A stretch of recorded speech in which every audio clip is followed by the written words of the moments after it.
வணக்கம் நண்பர்களே, நான் உங்கள் தோழி காவ்யா. இன்றைக்கி ஒரு அழகான டின்னர் வீடியோ பார்த்துடலாமா?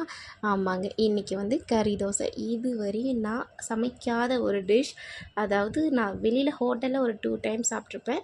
சூப்பராக இருந்துச்சு. சரி, ஏன் நம்ம ட்ரை பண்ணக்கூடாது அப்படின்னு சொல்லிட்டு என் பெரிய தம்பிகிட்ட ஒரு 1 கேஜ் சிக்கன் வந்து வாங்கிட்டு வர சொன்னேன். அதில் 1/2 கேஜ் நல்ல கொத்துக்கறியாகவும் இன்னொரு 1/2 கேஜ் நம்ம எப்போயுமே குழம்புக்கு செய்கிற மாதிரி நான் வாங்கிட்டு வர சொன்னேன்.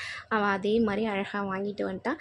ஸோ அதை ஃபஸ்ட்டு நம்ம கொத்துக்கறி ரெடி பண்ணிடலாம், அதாவது கொத்து கிரேவி ரெடி பண்ணிடலான்னு சொல்லிட்டு அதுக்கு வந்து லவங்கம், பட்டம் அதெல்லாம் எடுத்து வச்சுட்டு பச்சை மிளகாய், வெங்காயம் நல்லா சின்னதாக நறுக்கிட்டு அப்படின்னா தான் கொஞ்சம் டேஸ்ட்டு நல்லாயிருக்கும் அப்படின்றதுனால கட் பண்ணி அதெல்லாம் வதக்க ஆரம்பிச்சிட்டேன்.